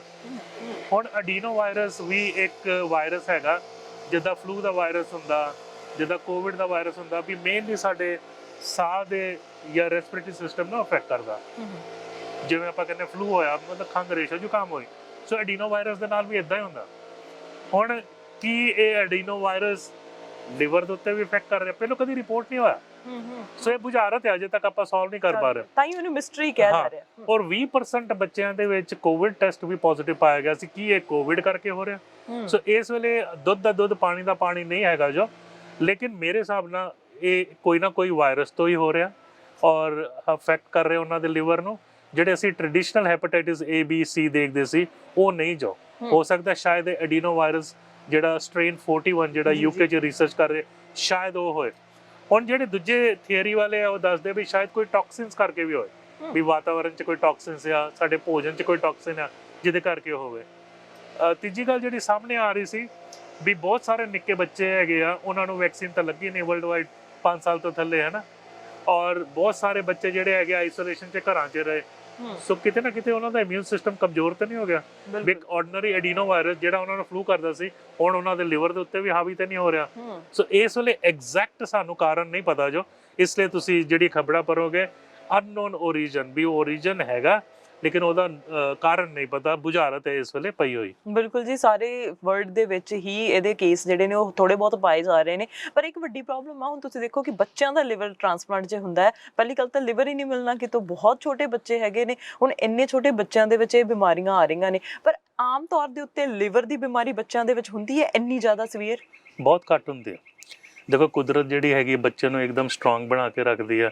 ਅਗਰ ਮਾੜਾ ਮੋਟਾ ਬੁਖਾਰ ਵੀ ਆ ਜਾਏ ਜਾਂ ਉਲਟੀਆਂ ਟੱਟੀਆਂ ਲੱਗੇ, ਉਸ ਵੇਲੇ ਰਿਬਾਊਂਡ ਹੋ ਕੇ ਨਾਰਮਲ ਹੋ ਜਾਂਦੇ ਹਨ। ਸੋ ਉਹਨਾਂ ਨੂੰ ਜਿਹੜੀ ਬਿਮਾਰੀਆਂ ਬਹੁਤ ਘੱਟ ਹੁੰਦੀਆਂ। ਲੇਕਿਨ ਇਹ ਜਿਹੜੀ ਪ੍ਰੋਬਲਮ ਹੈਗੀ ਆ, ਇੱਕ ਨਵੀਂ ਸਾਡੇ ਲਈ ਸਿਰਦਰਦੀ ਆ, ਕਿਉਂਕਿ 10% ਬੱਚੇ ਜਿਨ੍ਹਾਂ ਨੂੰ ਇਹ ਹੋਇਆ ਉਹਨਾਂ ਨੂੰ ਨਵਾਂ ਲਿਵਰ ਪਾਉਣਾ ਪਿਆ। ਉਹ ਦੁਰਭਾਗਵਸ਼ ਇੱਕ ਬੱਚੇ ਦੀ ਮੌਤ ਵੀ ਹੋਈ ਆ, ਵੀ ਉਹ ਸੇਵ ਨਹੀਂ ਕਰ ਪਾਏ ਸੀ। ਸੋ ਸਾਨੂੰ ਅਜੇ ਕੁਛ ਆਉਣ ਵਾਲੇ ਦਿਨ 'ਚ ਐਗਜ਼ੈਕਟਲੀ ਪਤਾ ਲੱਗੂਗਾ ਇਹਦਾ ਕਾਰਨ ਕੀ ਹੈਗਾ। ਲੇਕਿਨ ਜਦੋਂ ਵੀ ਹੈਪੇਟਾਈਟਿਸ ਹੁੰਦਾ ਉਹਦੇ ਕੁਛ ਲੱਛਣ ਹੈਗੇ ਆ, ਵੀ ਬੁਖਾਰ ਹੋਣਾ, ਥਕੇਵਾਂ ਹੋਣਾ, ਸਾਡੇ ਢਿੱਡ 'ਚ ਦਰਦ ਹੋਣੀ, ਲੇਕਿਨ ਖਾਸ ਕਰਕੇ ਸੱਜੇ ਪਾਸੇ ਉੱਪਰਲੇ ਪਾਸੇ ਪਿਸ਼ਾਬ ਬਹੁਤ ਗੂੜਾ ਪੀਲਾ ਹੋਣਾ, ਜਿੱਦਾਂ ਮੈਂ ਦਸਤਾਰ ਬੰਨੀ ਔਰੇਂਜ, ਅੱਖਾਂ ਦੇ ਵਿੱਚ ਸਾਡੇ ਜਿਹੜੀ ਹੈਗੀ ਵਾਈਟਨੈਸ ਜਿਹਨੂੰ ਸਕਲੇਰਾ ਕਹਿੰਦੇ ਉਹ ਯੈਲੋ ਹੋਣੀ, ਪੀਲੀਆਂ ਹੋਣਾ ਸ਼ੁਰੂ ਹੋ ਜਾਣਾ। ਜਿਹੜੀ ਸਾਡੀ ਸਟੂਲ ਹੈਗੀ ਨਾਰਮਲੀ ਯੈਲੋ ਕਲਰ ਦੀ ਹੁੰਦੀ ਆ, ਉਹ ਕਲੇ ਕਲਰ ਜਿੱਦਾਂ ਮਿੱਟੀ ਰੰਗ ਹੁੰਦੀ ਆ, ਜਿੱਦਾਂ ਸਲੇਟ ਰੰਗ ਹੁੰਦੀ ਆ, ਉੱਦਾਂ ਹੋਣੀ ਸ਼ੁਰੂ ਹੋ ਜਾਣੀ। ਬੱਚਾ ਅਨਵੈਲ ਲੱਗਣਾ, ਉਲਟੀਆਂ ਲੱਗ ਜਾਣੀਆਂ, ਉਹਨੂੰ ਟੱਟੀਆਂ ਲੱਗ ਜਾਣੀਆਂ। ਇਹ ਸਾਰੇ ਕੁਛ ਲੱਛਣ ਹੋ ਸਕਦੇ ਆ ਵੀ ਉਹਦੀ ਲਿਵਰ ਵੀ ਇਨਵੋਲਵ ਹੋ ਰਹੀ ਆ। ਲੇਕਿਨ ਹੁਣ ਮੈਂ ਡਰਾਉਣਾ ਵੀ ਨਹੀਂ ਚਾਹੁੰਦਾ ਵੀ ਉਲਟੀਆਂ ਟੱਟੀਆਂ ਅਕਸਰ ਬੱਚਿਆਂ ਨੂੰ ਲੱਗਦੀਆਂ, ਰੋਜ਼ ਅਸੀਂ ਦੇਖਦੇ ਜਿਹਨੂੰ ਆਪਾਂ ਸਟਮਕ ਫਲੂ ਕਹਿੰਦੇ ਆ, ਆਰਡੀਨਰੀ ਕੋਈ ਮਤਲਬ ਰੈਗੂਲਰ ਐਂਟਰੋਵਾਇਰਸ ਕਰਕੇ ਹੁੰਦਾ ਮੋਸਟਲੀ। ਲੇਕਿਨ ਇਹ ਐਡੀਨੋ ਵਾਇਰਸ 41 ਦਾ ਜਿਹੜਾ ਸਟ੍ਰੇਨ ਹੈ 70% ਇਸ ਬੱਚਿਆਂ ਦੇ ਵਿੱਚ ਪਾਇਆ ਗਿਆ, ਔਰ 20% ਬੱਚਿਆਂ 'ਚ ਜਿਵੇਂ ਕੋਵਿਡ ਦਾ ਵੀ ਵਾਇਰਸ ਪਾਇਆ ਗਿਆ। ਹੁਣ ਕਈ ਪੈਰੈਂਟਸ ਜਿਹੜੇ ਹੈਗੇ ਆ ਉਹ ਬਹੁਤ ਜ਼ਿਆਦਾ ਪੁੱਛ ਰਹੇ ਸੀ ਵੀ ਕੀ ਕਿਤੇ ਵੈਕਸੀਨ ਲਾਉਣ ਦੇ ਨਾਲ ਤਾਂ ਨਹੀਂ ਹੋਇਆ। ਲੇਕਿਨ ਅਗਰ ਮੈਂ ਤੁਹਾਨੂੰ ਕਹਾਂ ਵੀ ਮੋਸਟ ਆਫ ਦਾ ਬੱਚੇ ਉਹਨਾਂ ਨੂੰ ਵੈਕਸੀਨ ਲੱਗੀ ਨਹੀਂ ਜਿਨ੍ਹਾਂ ਨੂੰ ਹੋਇਆ। ਸੋ ਇਹਦੇ ਵਿੱਚ ਵੈਕਸੀਨ ਜਿਹੜੀ ਹੈਗੀ ਆਪਾਂ ਬਦਨਾਮ ਨਹੀਂ ਕਰ ਸਕਦੇ। ਵੈਕਸੀਨ ਦਾ ਇਹਦੇ ਨਾਲ ਕੋਈ ਲੈਣਾ ਦੇਣਾ ਨਹੀਂ ਹੈ। ਬਿਲਕੁਲ, ਵੈਕਸੀਨ ਜਿਹੜੀ ਆ ਉਹ 5 ਸਾਲ ਤੋਂ ਉੱਤੇ ਦੇ ਬੱਚਿਆਂ ਦੇ ਲੱਗ ਰਹੀ ਹੈ। ਅਜੇ ਵੀ ਜਿਹੜੀ ਸਰਚ ਸਰਵੇ ਹੋ ਰਹੇ ਨੇ ਕਿ ਬੱਚਿਆਂ ਦੇ ਵੈਕਸੀਨ ਲੱਗਣੀ ਚਾਹੀਦੀ ਹੈ ਜਾਂ ਨਹੀਂ। ਪਰ ਲਿਵਰ ਦੀ ਪ੍ਰੋਬਲਮ ਜਿਵੇਂ ਤੁਸੀਂ ਦੱਸਿਆ ਕਿ ਬਹੁਤ ਸਾਰੇ ਪੇਰੈਂਟਸ ਜਿਹੜੇ ਨੇ ਉਹ ਕਈ ਵਾਰੀ ਡਰ ਵੀ ਜਾਂਦੇ ਨੇ, ਕਿਉਂਕਿ ਅਸੀਂ ਅਕਸਰ ਦੇਖਦੇ ਹਾਂ ਇਹਨਾਂ ਦੇਸ਼ਾਂ 'ਚ ਨਹੀਂ ਪਰ ਦੂਜੇ ਦੇਸ਼ਾਂ ਦੇ ਵਿੱਚ ਅਸੀਂ ਦੇਖੀਏ ਕਿ ਕਈ ਵਾਰੀ ਛੋਟੇ ਬੱਚੇ ਅਜੇ ਬੋਰਨ ਹੋਏ ਹੁੰਦੇ, 1-2 ਦਿਨਾਂ ਬਾਅਦ ਸੱਚਮੁੱਚ ਉਹਨਾਂ ਨੂੰ ਪੀਲੀਆ ਜਿਵੇਂ ਆਪਾਂ ਕਹਿ ਦਿੰਦੇ ਹਾਂ, ਉਹਨਾਂ ਦੀਆਂ ਆਈਜ਼ ਪੀਲੀਆਂ ਹੋ ਜਾਂਦੀਆਂ ਨੇ, ਫਿਰ ਉਹਨਾਂ ਨੂੰ ਥੋੜਾ ਬਹੁਤ ਟਿਊਬਸ ਵਗੈਰਾ 'ਚ ਰੱਖਿਆ ਜਾਂਦਾ, ਫਿਰ ਉਹ ਠੀਕ ਹੋ ਜਾਂਦੇ ਨੇ। ਉਹ ਕਈ ਤਾਂ ਕਹਿੰਦੇ ਵੀ ਨੋਰਮਲ ਆ, ਥੋੜੇ ਬੱਚਿਆਂ ਨੂੰ ਜਿਹੜਾ ਹੁੰਦਾ ਹੀ ਹੁੰਦਾ ਆ। ਪਰ ਹੁਣ ਉਸ ਵਿਚਕਾਰ ਜਿਹੜੇ ਬੱਚੇ, ਜਿਹੜੇ ਮਾਂ ਪਿਓ ਜਿਹੜੇ, ਉਹਨਾਂ ਨੂੰ ਇਹ ਨਹੀਂ ਪਤਾ ਲੱਗ ਰਿਹਾ ਕਿ ਸਾਡੇ ਬੱਚੇ ਨੂੰ ਫਲੂ ਹੋਇਆ, ਸਾਡੇ ਬੱਚੇ ਨੂੰ ਕੋਵਿਡ ਹੋਇਆ, ਸਾਡੇ ਬੱਚੇ ਨੂੰ ਕੋਈ ਹੋਰ ਬਿਮਾਰੀ ਤਾਂ ਨਹੀਂ। ਉਹਨਾਂ ਨੂੰ ਕਿਵੇਂ ਡਿਫਰੈਂਸ਼ੀਏਟ ਕਰਨਾ ਸਿਖਾਓਗੇ ਤੁਸੀਂ, ਕੀ ਕਹੋਗੇ ਉਹਨਾਂ ਨੂੰ? ਇਹ ਬਹੁਤ ਅੱਛਾ ਔਰ ਪ੍ਰੈਕਟੀਕਲ ਕੁਐਸਚਨ ਹੈਗਾ। ਜਿਹੜਾ ਬਰਥ ਤੋਂ ਬਾਅਦ ਪੀਲੀਆ ਹੋ ਰਿਹਾ ਨਾ, ਉਹਦੀ ਗੱਲ ਨਹੀਂ ਹੋ ਰਹੀ ਇੱਥੇ। ਉਹ ਬਹੁਤ ਕਾਮਨ ਹੈ, ਉਹਨੂੰ ਆਪਾਂ ਫਿਜ਼ੀਓਲੋਜੀਕਲ ਜੌਂਡਿਸ ਕਹਿੰਦੇ ਆ। ਵੀ ਆਲਮੋਸਟ ਹਰ ਇੱਕ ਬੱਚੇ ਨੂੰ ਥੋੜੀ ਬਹੁਤ ਪੀਲੀਆ ਹੁੰਦਾ। ਤੁਹਾਨੂੰ ਵੀ ਹੋਇਆ, ਮੈਨੂੰ ਵੀ ਹੋਇਆ ਸੀ। ਅਸੀਂ ਹੁਣ ਅੱਜ ਬੈਠੇ ਆ ਚੰਗੇ ਭਲੇ। ਹੁਣ ਮੈਂ ਐਕਸਪਲੇਨ ਕਰਨਾ ਚਾਹੁੰਦਾ, ਉਹਦਾ ਕੋਈ ਵਾਇਰਸ ਦੇ ਨਾਲ ਲਿੰਕ ਨਹੀਂ ਹੈਗਾ, ਨਾ ਹੀ ਉਹਦੇ ਨਾਲ ਲਿਵਰ ਡੈਮੇਜ ਹੁੰਦੀ ਹੈ, ਕੁਛ ਨਹੀਂ ਹੁੰਦਾ ਬੱਚੇ। ਜਦੋਂ ਅਸੀਂ ਮਾਤਾ ਦੇ ਗਰਭ 'ਚ ਹੈਗੇ ਆ ਨਾ, ਸਾਨੂੰ ਆਕਸੀਜਨ ਬਹੁਤ ਗਿਣਤੀ ਮਿੰਤੀ ਦਾ ਮਿਲਦਾ। ਸੋ ਇਸ ਲਈ ਬੋਡੀ ਕੀ ਕਰਦੀ ਆ, ਬੋਡੀ ਬਹੁਤ ਚਲਾਕ ਹੈ ਔਰ ਰੈੱਡ ਸੈੱਲ ਜ਼ਿਆਦਾ ਬਣਾਉਂਦੀ ਆ। ਰੈੱਡ ਸੈੱਲ ਦੇ ਵਿੱਚ ਆਕਸੀਜਨ ਜਿਹੜਾ ਚੱਲਦਾ, ਵੀ ਜਿੰਨੇ ਰੈੱਡ ਸੈੱਲ ਜ਼ਿਆਦਾ ਹੋਣਗੇ ਉਹਨਾਂ ਕਾਬੂ ਆਪਾਂ ਆਕਸੀਜਨ ਜ਼ਿਆਦਾ ਕਰਾਂਗੇ, ਕਿਉਂਕਿ ਨਾੜੂ ਦੇ ਨਾਲ ਪਲੈਸੈਂਟਾ ਦੇ ਨਾਲ ਫੀਡਿੰਗ ਹੋ ਰਹੀ ਹੈ। ਸੋ ਜਦੋਂ ਆਪਾਂ ਬੋਰਨ ਹੋ ਗਏ ਉਦੋਂ ਸਾਡੇ ਫੇਫੜੇ ਸਾਨੂੰ ਆਕਸੀਜਨ ਦੇ ਰਹੇ ਆ, ਇਸ ਲਈ ਸਾਨੂੰ ਰੈੱਡ ਸੈੱਲ ਦੀ ਇੰਨੀ ਲੋੜ ਨਹੀਂ। ਤੇ ਬੋਡੀ ਜਿਹੜੀ ਹੈ ਸਿਸਟਮੈਟਿਕਲੀ, ਸਾਡਾ ਹੀਮੋਗਲੋਬਿਨ ਕਰੀਬਨ 180 ਦੇ ਹੁੰਦਾ ਜਦੋਂ ਅਸੀਂ ਮਾਤਾ ਦੇ ਗਰਭ 'ਚ ਹੁੰਦੇ ਆ। ਨਾਰਮਲ ਹੁੰਦਾ 125 ਤੋਂ 150 ਦਾ, ਹੈ ਨਾ। ਸੋ ਰੈੱਡ ਸੈੱਲ ਬ੍ਰੇਕ ਡਾਊਨ ਕਰਨੇ ਸ਼ੁਰੂ ਹੋ ਜਾਂਦੀ। ਜਦੋਂ ਰੈੱਡ ਸੈੱਲ ਟੁੱਟਣੇ ਸ਼ੁਰੂ ਹੋ ਜਾਂਦੇ ਆ, ਜਿਹੜਾ ਵਿੱਚੋਂ ਰੰਗ ਨਿਕਲਦਾ ਹੀਮੋਗਲੋਬਿਨ ਦੇ ਵਿੱਚ ਕਨਵਰਟ ਹੋ ਕੇ ਉਹ ਬਿਲੀਰੂਬਿਨ ਬਣਦਾ, ਉਹ ਪੀਲਾ ਦਿੰਦਾ। ਔਰ ਕੁਝ ਦਿਨ ਫਿਜ਼ੀਓਲੋਜੀਕਲ ਜੌਂਡਿਸ ਹਰ ਬੱਚੇ ਨੂੰ ਰਹਿੰਦੀ ਆ। ਅਗਰ ਆਪਾਂ ਉਹਦਾ ਲੈਵਲ ਚੈੱਕ ਕਰੀਏ ਉਸ ਵੇਲੇ ਥੋੜਾ ਜ਼ਿਆਦਾ ਹੈ ਤੇ ਉਹਨੂੰ ਜਿਵੇਂ ਲਾਈਟ ਥੈਰੇਪੀ, ਜਿਹਨੂੰ ਫੋਟੋਥੈਰੇਪੀ ਕਹਿੰਦੇ ਆ, ਉਹ ਦਿੰਦੇ ਆ। ਕਈ ਵਾਰ ਟਿਊਬਲਾਈਟ ਥੱਲੇ ਰੱਖਿਆ ਹੁੰਦਾ, ਕਈ ਵਾਰ ਬਿਲੀ ਬਲੈਂਕਟ ਹੁੰਦਾ, ਇੱਕ ਬਲੈਂਕਟ ਵਾਂਗਰ ਕੋਲਡ ਲਾਈਟ ਹੁੰਦੀ ਆ, ਉਹਦੇ ਕੰਬਲ ਵਾਂਗਰ ਲਪੇਟਿਆ ਹੁੰਦਾ ਤਾਂ ਮਾਂ ਆਪਣਾ ਦੁੱਧ ਵੀ ਚੁੰਗਾ ਸਕੇ ਔਰ ਬਿਲੀ ਲਾਈਟ ਵੀ ਆਨ ਹੋਵੇ, ਹੈ ਨਾ। ਸੋ ਉਹ ਗੱਲਾਂ ਅਲੱਗ ਆ, ਉਹ ਇਸ ਵਿਸ਼ੇ ਦੇ ਨਾਲ ਮੇਲ ਨਹੀਂ ਖਾਂਦੇ ਜਿਹੜੀ ਤੁਸੀਂ ਦੱਸ ਰਹੇ ਹੋ।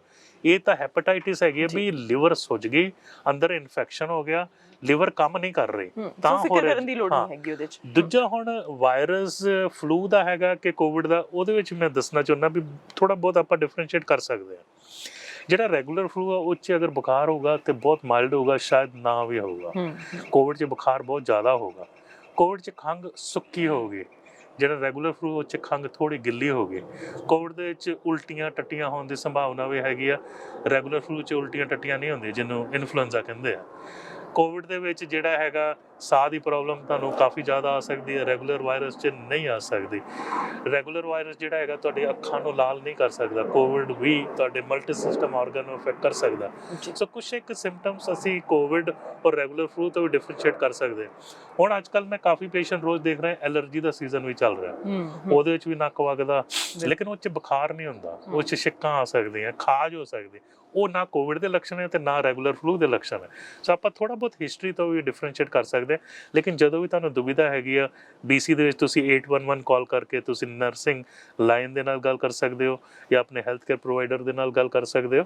ਔਰ ਤੁਹਾਡੇ ਲਈ ਇਹ ਸੇਵਾਵਾਂ ਹੈਲਥ ਕੈਨੇਡਾ ਜਿਹੜੀ ਹੈਗੀ ਸਾਰੀ ਯੂਨੀਵਰਸਲ ਹੈਲਥ ਕੇਅਰ ਦੇ ਅਧੀਨ ਮੁਫਤ ਪ੍ਰੋਵਾਈਡ ਕਰਦੀ ਹੈ। ਬਿਲਕੁਲ ਡਾਕਟਰ ਸਾਹਿਬ, ਜਿਵੇਂ ਅਸੀਂ ਦੇਖਦੇ ਹਾਂ ਕਿ ਬੱਚਿਆਂ ਨੂੰ ਹੁਣ ਰੈਪਿਡ ਟੈਸਟ ਕਿਟਸ ਵੀ ਦਿੱਤੀਆਂ ਹੋਈਆਂ ਨੇ, ਹੁਣ ਉਹਨਾਂ ਨੂੰ ਸਕੂਲਾਂ ਦੇ ਵਿੱਚੋਂ ਵੀ ਫ੍ਰੀ ਮਿਲੀਆਂ ਨੇ, ਹੁਣ BC ਗਵਰਨਮੈਂਟ ਵੱਲੋਂ ਵੀ ਫ੍ਰੀ ਜਿਹੜੀਆਂ ਦਿੱਤੀਆਂ ਜਾ ਰਹੀਆਂ ਨੇ, ਅਡਲਟਸ ਨੂੰ ਵੀ ਦਿੱਤੀਆਂ ਜਾ ਰਹੀਆਂ ਨੇ, ਬੱਚਿਆਂ ਨੂੰ ਵੀ ਦਿੱਤੀਆਂ ਜਾ ਰਹੀਆਂ ਨੇ। ਉਹਨਾਂ ਤੇ ਕਿੰਨਾ ਕੁ ਭਰੋਸਾ ਕੀਤਾ ਜਾ ਸਕਦਾ? ਹੁਣ ਜੇ ਲੱਗਦਾ ਘਰ ਦੇ ਵਿੱਚ ਬੱਚੇ ਨੂੰ ਫਲੂ ਹੈਗਾ, ਉਹਨੂੰ ਬੁਖਾਰ ਵੀ ਹੈਗਾ, ਨੱਕ ਵੀ ਵਗ ਰਿਹਾ, ਪਰ ਉਹ ਫਲੂ ਟਾਈਪ ਸਿੰਪਟਮ ਨਹੀਂ ਆ, ਕੋਵਿਡ ਹੀ ਆ, ਪਰ ਉਹ ਅਸੀਂ ਚਲੋ ਟੈਸਟ ਕਰ ਸਕਦੇ ਹਾਂ, ਹੁਣ ਉਹ ਜੇ ਪੋਜ਼ਿਟਿਵ ਆ ਜਾਂਦਾ ਤਾਂ ਉਹਦੇ ਤੇ ਭਰੋਸਾ ਕੀਤਾ ਜਾ ਸਕਦਾ? ਦੇਖੋ, ਹਰ ਇੱਕ ਟੈਸਟ ਦੀ ਨਾ 100% ਸੈਂਸਿਟੀਵਿਟੀ ਤੇ ਸਪੈਸੀਫਿਸਿਟੀ ਨਹੀਂ ਹੁੰਦੀ।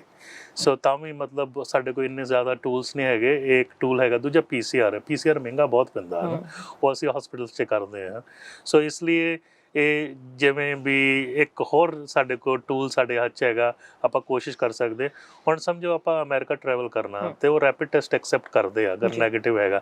ਪਹਿਲਾਂ PCR ਚਾਹੀਦਾ ਸੀ, ਲੇਕਿਨ ਅਗਰ ਆਪਾਂ ਹੁਣ ਮੈਕਸੀਕੋ ਜਾਣਾ ਤੇ ਉੱਥੇ ਅਗਰ ਵੈਕਸੀਨੇਸ਼ਨ ਹੈਗਾ ਦੈਟਸ ਫਾਈਨ, ਕੋਈ ਟੈਸਟਿੰਗ ਦੀ ਲੋੜ। ਲੇਕਿਨ ਅਗਰ ਪਰਤ ਕੇ ਆਉਣਾ ਤੁਸੀਂ ਕੈਨੇਡਾ ਤਾਂ ਕੋਈ ਟੈਸਟਿੰਗ ਦੀ ਲੋੜ ਨਹੀਂ, ਖਾਲੀ ਵੈਕਸੀਨੇਸ਼ਨ ਪ੍ਰੂਫ ਚਾਹੀਦਾ ਤਾਂ ਕਿ ਆਪਾਂ ਟਰੈਵਲ ਕਰ ਸਕੀਏ। ਪਿਛਲੇ ਹਫ਼ਤੇ ਕੈਨੇਡਾ 'ਚ 1 ਮਿਲੀਅਨ ਟਰੈਵਲਰਸ ਆਏ ਸੀ, ਵਿਜ਼ਿਟਰਸ, ਕਿਉਂਕਿ ਕੈਨੇਡਾ ਬਹੁਤ ਸੋਹਣਾ ਮੁਲਕ ਹੈਗਾ। ਲੋਕੀ ਚਾਹੁੰਦੇ ਆ, ਜਿਹਦਾ ਸਾਡਾ ਜੀ ਕਰਦਾ ਮੈਕਸੀਕੋ ਜਾਣ ਨੂੰ, ਬਹੁਤ ਸਾਰੇ ਲੋਕਾਂ ਦਾ ਜੀ ਕਰਦਾ ਕੈਨੇਡਾ ਆਉਣ ਨੂੰ। ਔਰ ਖਾਸ ਕਰਕੇ ਨਾਇਗਰਾ ਫਾਲ, ਬੈਂਫ, BC ਹੋਰ ਜਿਹੜੇ ਏਰੀਆਜ਼ ਬੜੇ ਸੁੰਦਰ ਹੈਗੇ।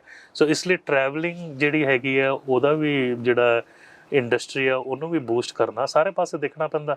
ਵਾਇਰਸ ਦੇ ਨਾਲ ਵੀ ਅਸੀਂ ਜੂਝਣਾ, ਲੇਕਿਨ ਦੂਜੇ ਪਾਸੇ ਜਿਹੜੇ ਸਾਡੇ ਭੈਣ ਭਰਾ ਇਸ ਇੰਡਸਟਰੀ ਦੇ ਨਾਲ ਜੁੜੇ, ਉਹਨਾਂ ਦਾ ਵੀ ਦਾਲ ਫੁਲਕਾ ਚੱਲਣਾ ਚਾਹੀਦਾ। ਜੀ ਬਿਲਕੁਲ। ਟਰੈਵਲ ਦੀ ਤੁਸੀਂ ਗੱਲ ਛੇੜੀ ਆ, ਹੁਣ ਬੱਚਿਆਂ ਦੀ ਅਸੀਂ ਅੱਜ ਗੱਲ ਕਰ ਰਹੇ ਹੈਗੇ ਹਾਂ, ਕਿਉਂਕਿ ਬੱਚਿਆਂ ਦੇ ਵਿੱਚ ਲਿਵਰ ਦੀਆਂ ਪ੍ਰੋਬਲਮਸ ਆ ਰਹੀਆਂ ਨੇ, ਬੱਚਿਆਂ ਦੇ ਵਿੱਚ ਵਾਇਰਸ ਅਸੀਂ ਦੇਖ ਰਹੇ ਹਾਂ, ਇਹ ਸਵੀਅਰ ਵੀ ਹੋ ਸਕਦਾ ਆਉਣ ਵਾਲੇ ਸਮੇਂ ਦੇ ਵਿੱਚ। ਹੋ ਸਕਦਾ ਕਿ ਅਗਲੇ ਹਫ਼ਤੇ ਮੈਂ ਤੁਹਾਡੇ ਕੋਲ ਆਵਾਂ ਤੇ ਉਦੋਂ ਤੱਕ ਰਿਪੋਰਟਸ ਇਹ ਆ ਜਾਣ ਕਿ ਕੈਨੇਡਾ ਦੇ ਵਿੱਚ ਵੀ ਕੋਈ ਕੇਸ ਆਇਆ ਹੈ। ਰੱਬ ਨਾ ਕਰੇ ਕਿ ਇੱਦਾਂ ਦਾ ਕੁਝ ਹੋਵੇ, ਪਰ ਯੂ ਨੈਵਰ ਨੋ ਕਿ ਕੀ ਹੋ ਜਾਏ ਕੱਲ੍ਹ ਨੂੰ, ਕਿ ਅਸੀਂ ਪ੍ਰਿਡਿਕਟ ਨਹੀਂ ਕਰ ਸਕਦੇ। ਪਰ ਉਸ ਵਿਚਕਾਰ ਹੁਣ ਜਿਹੜੇ 5 ਤੋਂ ਜ਼ਿਆਦਾ ਸਾਲ ਦੇ ਬੱਚੇ ਆ, ਉਹਨਾਂ ਦੇ ਲਈ ਵੈਕਸੀਨ ਹੈਗੀ ਹੈ, ਪਰ ਅਜੇ ਵੀ ਬਹੁਤ ਸਾਰੇ ਲੋਕਾਂ ਨੇ ਉਹ ਵੈਕਸੀਨ ਨਹੀਂ ਲਗਵਾਈ, ਜਾਂ ਕਈਆਂ ਨੇ ਸਿਰਫ 1 ਡੋਜ਼ ਲਗਵਾਈ ਹੈ। ਤੇ ਉਧਰ ਸਕੂਲਾਂ ਦੇ ਵਿੱਚ ਮਾਸਕ ਵੀ ਲਿਫਟ ਕਰ ਦਿੱਤੇ ਗਏ ਨੇ, ਉਸੇ ਤਰ੍ਹਾਂ ਬੈਕ ਟੂ ਨਾਰਮਲ ਆ। ਹੁਣ ਉਹ ਬੱਚੇ ਜਿਹੜੇ ਸਕੂਲ ਜਾ ਰਹੇ ਨੇ ਤੇ ਉਹਨਾਂ ਦੇ ਪੇਰੈਂਟਸ ਅਜੇ ਵੀ ਫਿਕਰਮੰਦ ਨੇ ਕਿ ਸਾਡੇ ਬੱਚੇ ਜਿਹੜੇ ਨੇ ਉਹ ਬਿਨਾਂ ਵੈਕਸੀਨ ਤੋਂ ਜਾ ਰਹੇ ਨੇ, ਉਹਨਾਂ ਨੂੰ ਕੀ ਕਰਨਾ ਚਾਹੀਦਾ? ਉਹਨਾਂ ਨੂੰ ਕੋਵਿਡ ਹੋ ਸਕਦਾ? ਦੇਖੋ, ਅਗਰ ਤੁਸੀਂ ਪਾਰਸ਼ਲੀ ਪ੍ਰੋਟੈਕਟਡ ਹੈਗੇ 1 ਡੋਜ਼ ਦੇ ਨਾਲ ਤੇ ਕੋਵਿਡ ਹੋਣ ਦੇ ਚਾਂਸਸ ਹੈਗੇ ਆ। ਅਗਰ ਸਮਝੋ 2 ਡੋਜ਼ ਲੱਗੇ, ਬੂਸਟਰ ਵੀ ਲੱਗਾ, ਤਾਂ ਵੀ ਥੋੜਾ ਬਹੁਤ ਚਾਂਸ ਹੁੰਦਾ ਕੋਵਿਡ ਹੋਣ ਦਾ। ਲੇਕਿਨ ਅਗਰ ਉਦੋਂ ਤੁਹਾਨੂੰ ਕੋਵਿਡ ਹੋ ਗਿਆ ਤੇ ਤੁਹਾਡੀ ਹਸਪੀਟਲਾਈਜੇਸ਼ਨ ਜਾਂ ICU ਐਡਮਿਸ਼ਨ ਜਾਂ ਡੈਥ ਦੇ ਚਾਂਸਸ ਬਹੁਤ ਲੋ ਹੋ ਜਾਂਦੇ ਆ। ਮੋਸਟ ਆਫ ਦਾ ਪੇਸ਼ੈਂਟ ਜਿਹੜੇ ਬੱਚੇ ਵੀ ਆ ਜਾਂ ਐਡਲਟ ਇਸ ਵੇਲੇ ਹਸਪੀਟਲ 'ਚ ਹੈਗੇ ਆ, ਉਹਨਾਂ ਨੂੰ ਵੈਕਸੀਨੇਸ਼ਨ ਨਹੀਂ ਲੱਗਾ ਜਾਂ ਉਹਨਾਂ ਨੇ ਵੈਕਸੀਨੇਸ਼ਨ ਪ੍ਰੋਟੋਕੋਲ ਠੀਕ ਤਰ੍ਹਾਂ ਫੋਲੋ ਨਹੀਂ ਕੀਤਾ, 1 ਡੋਜ਼ ਲਾ ਕੇ ਛੱਡ ਦਿੱਤੇ, ਹੈ ਨਾ। ਜਦੋਂ ਆਪਾਂ ਵੈਕਸੀਨੇਸ਼ਨ ਲਾਉਂਦੇ ਹਾਂ, ਸਾਡੇ ਕੋਲ ਡੇਟਾ ਹੈਗਾ ਵੀ ਬੂਸਟਰ ਡੋਜ਼ ਦੇ ਬਾਅਦ ਵੀ, ਮਤਲਬ ਪਹਿਲੇ 2 ਡੋਜ਼ ਲੱਗੇ, ਤੀਜਾ ਬੂਸਟਰ ਲੱਗਾ, ਉਹਦੇ ਬਾਅਦ ਐਂਟੀਬਾਡੀ ਲੈਵਲ ਕਰੀਬਨ 6-8 ਮਹੀਨੇ ਬਾਅਦ ਥੱਲੇ ਆਉਣੀ ਸ਼ੁਰੂ ਹੋ ਜਾਂਦੀ ਹੈ। ਔਰ ਅਗਰ ਅਸੀਂ ਦੁਬਾਰਾ ਬੂਸਟਰ ਦੀ ਗੱਲ ਕਰ ਰਹੇ ਹਾਂ, ਔਰ ਮੈਨੂੰ ਲੱਗਦਾ ਹੈ ਵੀ ਇਹ ਸਿਆਲਾਂ 'ਚ ਸਾਨੂੰ ਚੌਥਾ ਡੋਜ਼ ਸਾਰਿਆਂ ਨੂੰ ਲੱਗੂਗਾ। ਇਸ ਵੇਲੇ ਚੌਥਾ ਡੋਜ਼ ਲਿਮਿਟਿਡ ਲੱਗ ਰਿਹਾ, ਜਿਨ੍ਹਾਂ ਦਾ ਇਮਿਊਨ ਸਿਸਟਮ ਕਮਜ਼ੋਰ ਹੈ, ਜਿਹੜੇ ਕੈਂਸਰ ਦੇ ਟ੍ਰੀਟਮੈਂਟ ਲੈ ਰਹੇ ਆ, ਜਿਨ੍ਹਾਂ ਨੂੰ ਮਲਟੀ ਆਰਗਨ ਟਰਬਲ, ਜਿਹੜੇ ਵੈਰੀ ਹਾਈ ਰਿਸਕ ਆ, ਵੀ ਉਹਨਾਂ ਨੂੰ ਐਡੀਸ਼ਨਲ ਪ੍ਰੋਟੈਕਸ਼ਨ ਚਾਹੀਦਾ। ਔਰ ਸਾਨੂੰ ਕੁਝ ਸਮੇਂ ਵਾਸਤੇ, ਔਰ ਮੈਨੂੰ ਪਤਾ ਹੈ ਹੁਣ ਸਾਡੇ ਜਿਹੜੇ ਡਿਫੈਂਸ ਮਿਨਿਸਟਰ ਆ ਮਾਨਯੋਗ ਅਨੀਤਾ ਆਨੰਦ ਜੀ, ਜਦੋਂ ਕੋਵਿਡ ਦੇ ਪ੍ਰੋਕਿਊਰਮੈਂਟ ਮਿਨਿਸਟਰ ਬਣਾਏ ਗਏ ਸੀ, ਉਦੋਂ ਉਹਨਾਂ ਨੇ 2023 ਤੱਕ ਬਿਆਨਾ ਦਿੱਤਾ ਹੋਇਆ ਫਾਈਜ਼ਰ ਨੂੰ ਵੀ ਅਸੀਂ ਨੂੰ ਬੂਸਟਰ ਤੁਸੀਂ ਰਾਈਟ ਟਾਈਮ 'ਚ ਪ੍ਰੋਵਾਈਡ ਕਰੋਗੇ। ਸੋ ਡਾਊਨ ਪੇਮੈਂਟਸ ਤਾਂ ਸਾਰੀਆਂ ਹੋਈਆਂ, ਔਰ ਕੈਨੇਡਾ ਦੇ ਵਿੱਚ ਤੁਹਾਨੂੰ ਗਵਰਨਮੈਂਟ ਫ੍ਰੀ ਦਿੰਦੀ ਹੈ ਸਾਰੀਆਂ ਚੀਜ਼ਾਂ।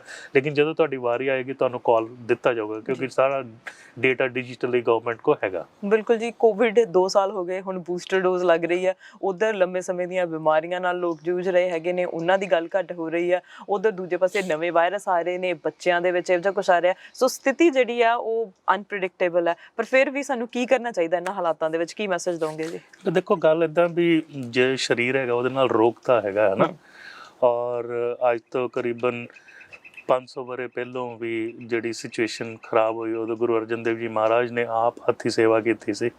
ਸੋ ਜਿਹੜੀ ਇਹ ਬਿਮਾਰੀਆਂ ਆਉਂਦੀਆਂ ਰਹਿੰਦੀਆਂ, ਜ਼ਿਆਦਾ ਰਹਿੰਦੀਆਂ, ਪਲੇਗ ਦਾ ਵੀ ਦੌਰ ਰਿਹਾ, ਸਪੈਨਿਸ਼ ਫਲੂ ਵੀ 100 ਸਾਲ ਪਹਿਲੋਂ ਆਇਆ ਹੈ ਨਾ।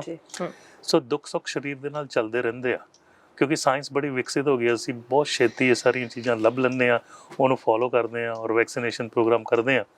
ਆਪਣੀ ਸਿਹਤ ਬੂਸਟ ਕਰਨ ਵਾਸਤੇ ਅੱਛਾ ਖਾਣਾ ਸਾਨੂੰ ਖਾਣਾ ਚਾਹੀਦਾ, ਰੰਗਦਾਰ, ਜਿਵੇਂ ਹੁਣ 7 ਰੰਗ ਜਿਹੜੇ ਹੁੰਦੇ ਆ ਉਹ ਮੋਸਟਲੀ ਵੈਜੀਟੇਬਲ ਫਰੂਟਸ ਤੋਂ ਮਿਲਣਗੇ, ਜਿਹੜੇ ਜ਼ਮੀਨੀ ਚੀਜ਼ਾਂ ਉੱਗਦੀਆਂ ਉਸ ਤੋਂ ਮਿਲਣਗੇ। ਪ੍ਰੋਸੈਸ ਫੂਡ ਨਾ ਖਾਈਏ, ਪਾਣੀ ਪੀਏ ਚੁੱਪ ਕਰਕੇ, ਘੱਟ ਤੋਂ ਘੱਟ 1 ਘੰਟਾ ਐਕਸਰਸਾਈਜ਼ ਕਰੀਏ, 7 ਘੰਟਾ ਨੀਂਦ ਹੋਏ।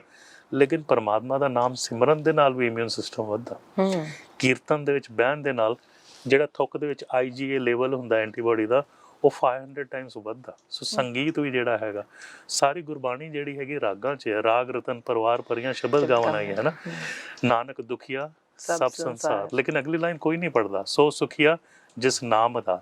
ਜਿਹੜਾ ਸੁੱਖ ਆ ਉਹ ਤੁਹਾਨੂੰ ਨਾਮ ਨੇ ਦੇਣਾ ਹੈ। ਔਰ ਜਿਹੜਾ ਹੈਗਾ ਨਾ, ਇੱਕ ਦੀਵਾ ਹੁੰਦਾ, ਉਹਦੇ 'ਚ ਤੇਲ ਹੁੰਦਾ, ਉਹਦੇ ਇੱਕ ਬੱਤੀ ਹੁੰਦੀ ਹੈ ਨਾ, ਦੀਵਾ ਮੇਰਾ ਏਕ ਨਾਮ ਦੁੱਖ ਵਿੱਚ ਪਾਇਆ ਤੇਲ। ਜਿਹੜਾ ਤੁਹਾਡਾ ਦੁੱਖ ਆ ਉਹਨੂੰ ਬਾਲ ਦਿਓ, ਫਿਰ ਕੀ ਹੋਏਗਾ, ਉਹ ਪ੍ਰਕਾਸ਼ਮਈ ਲਾਈਟ ਦੇਗਾ, ਤੁਹਾਨੂੰ ਚਾਨਣ ਦੇਊਗਾ ਅੱਗੇ। ਔਰ ਜਿਹੜਾ ਉਹਦਾ ਉਹ ਕਾਲਾ ਕਾਰਬਨ ਰਹੂਗਾ, ਉਹਦੇ ਨਾਲ ਤੁਸੀਂ ਆਪਣੇ ਫਰਦਰ ਕਿਸਮਤ ਜਾਂ ਲੇਖ ਲਿਖ ਸਕਦੇ। ਸੋ ਹੁਣ ਸਮਝੋ ਇੱਕ ਬੀ ਆ, ਉਹਨੂੰ ਆਪਣੀ ਹੋਂਦ ਖੋਣੀ ਪੈਣੀ ਆ, ਜਾਂ ਉਹਨੂੰ ਪਿਸ ਕੇ ਤੇਲ ਬਣਨਾ ਪੈਣਾ, ਜਾਂ ਜ਼ਮੀਨ ਦੀ ਕੁੱਖ 'ਤੇ ਜਾ ਕੇ ਉਹਨੂੰ ਇੱਕ ਬੂਟਾ ਬਣਨਾ ਪੈਣਾ। ਜਦ ਉਹ ਆਪਣੀ ਹੋਂਦ ਖੋ ਦਿੰਦਾ, ਹਉਮੈ ਤਿਆਗ ਦਿੰਦਾ, ਤਾਂ ਉਹ ਕੰਮ ਜੋਗਾ ਰਹਿੰਦਾ, ਤਾਂ ਉਹ ਤੇਲ ਬਣ ਕੇ ਦੀਵੇ 'ਚ ਰਹਿੰਦਾ। ਤਾਂ ਆਪਣੀ ਹਉਮੈ ਨੂੰ ਆਪਾਂ ਸਬਲਾਈਮ ਕਰੀਏ, ਈਗੋ ਨੂੰ ਜਿਹੜੀ ਹੈ ਥੱਲੇ ਰੱਖੀਏ, ਔਰ ਸਾਰਿਆਂ ਨੂੰ ਪ੍ਰੇਮ ਸ਼ਰਧਾ ਭਾਵਨਾ ਦੇ ਨਾਲ ਮਿਲੀਏ, ਕਿਉਂਕਿ ਅਵਲ ਅੱਲਾ ਨੂਰ ਪਾਇਆ ਕੁਦਰਤ ਕੇ ਸਭ ਬੰਦੇ, ਏਕ ਨੂਰ ਤੇ ਸਭ ਜਗ ਉਪਜਿਆ, ਕੌਣ ਭਲੇ ਕੋ ਮੰਦੇ। ਲੇਕਿਨ ਮਹਾਰਾਜ ਖੁਦ ਕਹਿੰਦੇ ਆ, ਹੁਣ ਗੁਰੂ ਤੇਗ ਬਹਾਦਰ ਮਹਾਰਾਜ ਦਾ ਅਸੀਂ ਮਨਾਇਆ ਸੀ ਨਾ ਰੀਸੈਂਟਲੀ, ਉਹਨਾਂ ਦੇ ਸਾਰਿਆਂ ਨੂੰ ਸ਼ਲੋਕ ਮਹਲਾ 9 ਚੇਤੇ ਆ। ਲੇਕਿਨ ਇਹ ਲਾਈਨ ਬੜੀ ਇੰਪੋਰਟੈਂਟ ਹੈ, ਜੋ ਸੁਖ ਕੋ ਚਾਹੋ ਸਦਾ ਸ਼ਰਨ ਰਾਮ ਕੀ ਲਿਓ। ਸੋ ਪਰਮਾਤਮਾ ਦੀ ਸ਼ਰਨ 'ਚ ਆ ਜਾਓ। ਜਦੋਂ ਪਰਮਾਤਮਾ ਦੀ ਸ਼ਰਨ 'ਚ ਆਉਂਦੇ ਤਾਂ ਉਹਦੀ ਡਿਊਟੀ ਬਣਦੀ ਹੈ। ਸੋ ਇਸ ਲਈ ਸਾਨੂੰ ਆਪਣੇ ਆਪ ਨੂੰ ਤਿਆਗ ਦੇ ਵਿੱਚ, ਸਰੈਂਡਰ ਦੇ ਵਿੱਚ ਲੈ ਕੇ ਜਾਣਾ ਚਾਹੀਦਾ। ਇਸ ਲਈ 5 ਜਿਹੜੇ ਪਿਆਰੇ, ਉਹਨਾਂ ਨੇ ਸੀਸ ਤਲੀ ਤੇ ਰੱਖ ਕੇ ਸਰੈਂਡਰ ਕੀਤਾ ਸੀ, ਉਹਨਾਂ ਨੇ ਈਗੋ ਜਿਹੜੀ ਹੈਗੀ ਹੈ ਸਰੈਂਡਰ ਕੀਤੀ ਸੀ। ਸੋ ਇਸ ਲਈ ਸਰੀਰ ਜਿਹੜਾ ਹੈਗਾ ਇਹ ਸਟਰੋਂਗ ਹੈਗਾ, ਮਜ਼ਬੂਤ ਹੈਗਾ, ਇੱਕ ਦਾਤ ਤੁਹਾਨੂੰ ਪਰਮਾਤਮਾ ਨੇ ਦਿੱਤੀ ਆ। ਪਈ ਪ੍ਰਾਪਤ ਮਾਨੁਖ ਦੇ ਹੋਰੀਆ, ਗੋਬਿੰਦ ਮਿਲਨ ਕੀ ਤੇਰੀ ਬਰੀਆ, ਅਵਰ ਕਾਜ ਤੇਰੇ ਕਿਤੇ ਨਾ ਕਾਮ, ਮਿਲ ਸਾਧ ਸੰਗਤ ਪਜ ਕੇਵਲ ਨਾਮ, ਗੁਰ ਕਿਰਪਾ ਔਰ ਭਗਤ ਕਮਾਈ, ਤਬੇ ਮਾਨਸ ਦੇਹੀ ਪਾਈ। ਫਿਰ ਇਸ ਦੇਹੀ ਕੋ ਸਿਮਰਤ ਦੇਵ, ਬ੍ਰਹਮਾ ਵਿਸ਼ਨੂੰ ਮਹੇਸ਼ ਕਹਿੰਦੇ ਦੇਹੀ ਚਾਹੀਦੀ, ਕਿਉਂਕਿ ਇਹ ਮੁਕਤੀ ਦਾ ਦੁਆਰਾ। ਸੋ ਦੇਹੀ ਬਜ ਹਰ ਕੀ ਦੇਵ, ਭਜੋ ਗੋਬਿੰਦ ਭੂਲ ਮਤ ਜਾਓ, ਮਾਨਵ ਜਨਮ ਕਾ ਹੀਰਾ। ਖੁਸ਼ ਰਿਹਾ ਕਰੋ, ਇਮੋਸ਼ਨਲੀ ਵੀ ਸਟਰੋਂਗ ਰਿਹਾ ਕਰੋ। ਫਿਜ਼ੀਕਲੀ ਤੇ ਅਸੀਂ ਤੁਹਾਨੂੰ ਸਟਰੋਂਗ ਰੱਖਣਾ ਹੀ ਰੱਖਣਾ, ਲੇਕਿਨ ਜਿਹੜੀ ਸਪਿਰਿਚੁਅਲ ਕਮਾਈ ਤੁਹਾਨੂੰ ਆਪ ਕਰਨੀ ਪੈਣੀ ਆ, ਆਪਣੇ ਆਪ। ਬਿਲਕੁਲ ਜੀ। ਸੋ ਤੁਸੀਂ ਇਕੱਲੇ ਮੈਨੂੰ ਲੱਗਦਾ ਡਾਕਟਰ ਹੈਗੇ ਆ ਜਿਹੜੇ ਸਾਨੂੰ ਫਿਜ਼ੀਕਲ ਦੇ ਨਾਲ ਨਾਲ ਸਪਿਰਿਚੁਅਲੀ ਲੈਸਨ ਵੀ ਦਿੰਦੇ ਹੈਗੇ ਆ, ਟਿਪਸ ਦਿੰਦੇ ਹੈਗੇ ਆ। ਸੋ ਤੁਹਾਡਾ ਬਹੁਤ ਬਹੁਤ ਧੰਨਵਾਦ। ਅਗਲੇ ਹਫਤੇ ਫਿਰ ਤੋਂ ਗੱਲਬਾਤ ਹੋਵੇਗੀ, ਮੁਲਾਕਾਤ ਹੋਵੇਗੀ। ਬਹੁਤ ਬਹੁਤ ਲੁਕਿੰਗ ਫਾਰਵਰਡ ਟੂ ਇਟ।